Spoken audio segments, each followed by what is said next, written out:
Hi, this is my Spokane, the leader and the founder of the Young Men Empowerment Forum. How to attain financial freedom is the topic that we're dealing with. And as a young man, I hope you're gaining something about this. And this is part 4 today of this topic. If you haven't listened to the different parts 1 to 3 previously, please make sure that you revert back and listen to those, because that will help you as well. Very, very important that as a young man, you attain what we call financial freedom and become a free person completely in your mind. As lack of financial freedom will make you a slave of others. It will make you a slave of life as well. It will actually render you sick, and many of people are stressed and they are struggling with high blood pressures and diabetes mellitus and different types of ailments like heart attacks, because people are not financially free and therefore they are actually stressed every single moment. Now, as a young man, I'm advising you this, that it is very important that you attain financial freedom, because that will actually help your mind to be sane. It will make you to be free in your mind. You'll not stress of anything anymore when you're financially free. Because people that are not financially free don't sleep at night. They stress every day, as I say. And each time there's a call, they don't even want to take a call, because they know there will be people that are chasing after their money and demanding payments from them. So that becomes very, very worrying and not peaceful at all in your life. But I want you to be financially free, so that you, as a young man, you can actually live a free life and not be a slave of anybody. How do we do that? Today, I want to start by saying reduce your expenses as a young man. Because this is very important, that you scrutinize your expenses, look at what is necessary and what is not necessary. And it first starts, as I've said initially, with you budgeting, with you initially scrutinizing what you can afford, what you cannot afford. This is actually very important, that you know how much you earn and how much is your monthly income, or whether it's a weekly income or not, but how much is your intake, because that's very important.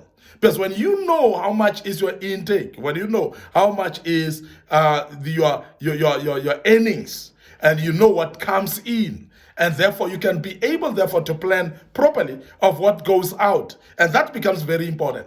So therefore your expenses therefore should be scrutinized very closely. Write them down and make sure that you understand that which you are paying and spending on. There are things that you cannot avoid spending on. For an example, you need to survive, you need grocery. So therefore, there's a need for grocery, and therefore, as you are spending money, so therefore you can actually you cannot avoid buying groceries. But that doesn't mean that you must be extravagant as well. Because if you want to reduce cost, you must actually start looking at what type of grocery do I buy?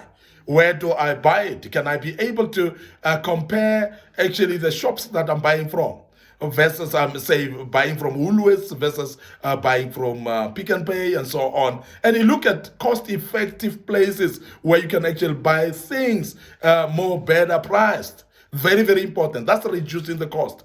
You may also look at buying things in bulk, and things that you would need in bulk. Because the more you buy things in bulk, the more they reduce the cost. The more they become a bit more less expensive, and you can reduce your cost through that.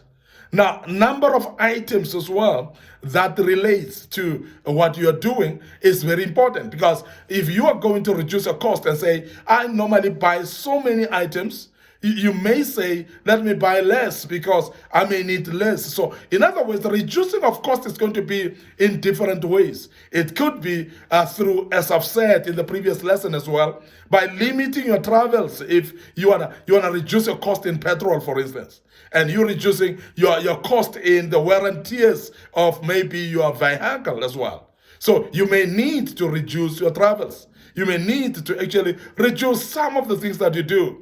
And I must actually emphasize that when you look at most of the expenses that we have, they're more in luxury stuff. They're more in entertainment things and more impressing things that will impress others. Now, I want to say, if you want to reduce cost as a young man, some of the things may be that you don't go to places that you used to go anymore.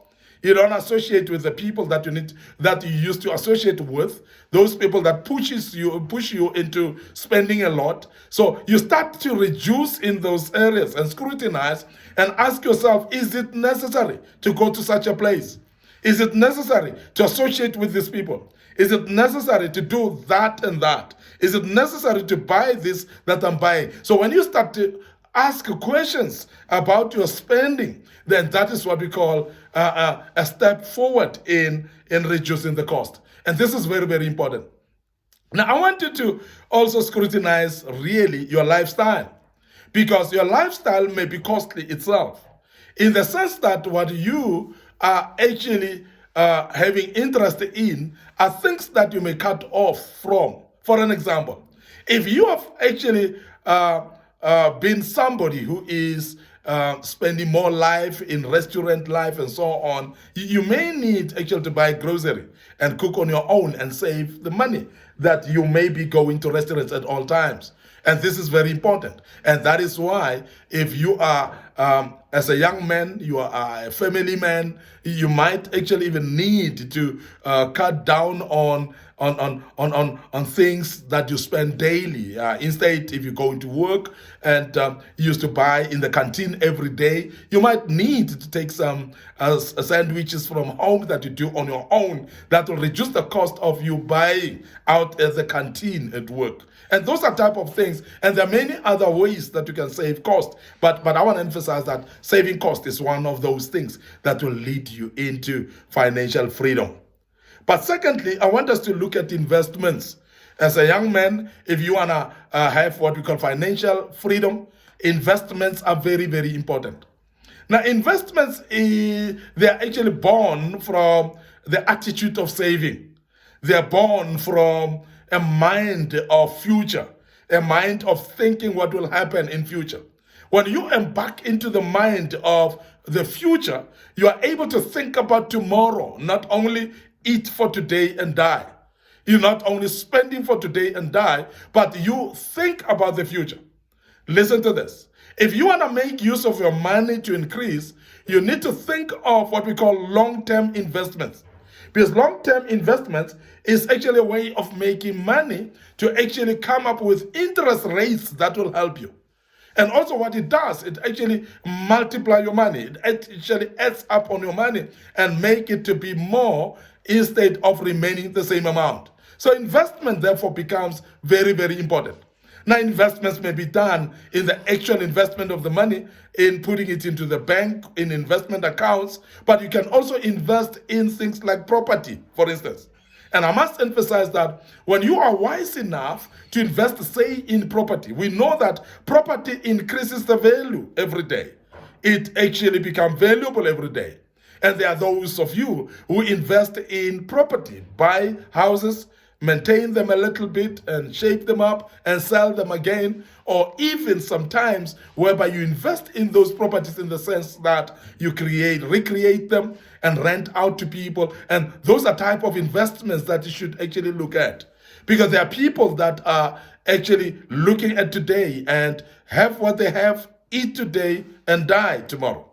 Very, very important that as a young man, therefore, investment becomes the buzzwords in your mind. And you start to think about it and say, you're not going to live only today. There are still many years to come. And you would have actually invested to a level that you're going to use that money for something. Now, how do you do investment of your money if you want to do it with the money? And I've said property will be one of those, but there are also what we call investment portfolios that you can actually put in. And those are type of things that you can actually look at. And that's very, very important. So don't spend on immediate things that take the money now, but remember that there's still tomorrow. And that mindset of saying there's still tomorrow is what we call an investment mind. There are those of you who have invested in businesses. I would encourage that you invest in business, and it becomes very, very important that you know that the business will keep on bringing money as you do. So therefore, spend your money, creating this business, and this business will generate money for you. In other words, when we speak about reducing or investment, for instance, we're speaking about making money work for you. We're making money multiply and work for you. So therefore, you can invest in business that will bring money back to you. So therefore, make sure that you invest in something that will generate more income, something that will generate money to come back to you. That's very, very key. So investments, therefore, are very, very important. And I want to encourage you as a young man that please think ahead, think forward, and say, you want to invest today and reap the results tomorrow. You cannot actually just eat hand to the mouth, but make sure that you invest so that it can actually mature. So we're talking about portfolios that you put your money aside and the money grows and you're going to withdraw at some stage and that money will help you. So another thing that before I go, I want to urge you as a young man, when we speak about investment, is when you resign from a company, please don't just take that money and use it. So reinvest it or put it in another portfolio. When you get another job, move that portfolio or that fund to the new fund of the new job where you are and keep it going, because that investment is going to help you as well during your retirement. We have seen people that are actually retiring very like hobos because they've not invested at all, and they cannot be financially free if they are not investing. So please don't eat for today only, think about tomorrow, and that is investment for you as a young man, and that will help you to do so. And I hope this has helped you.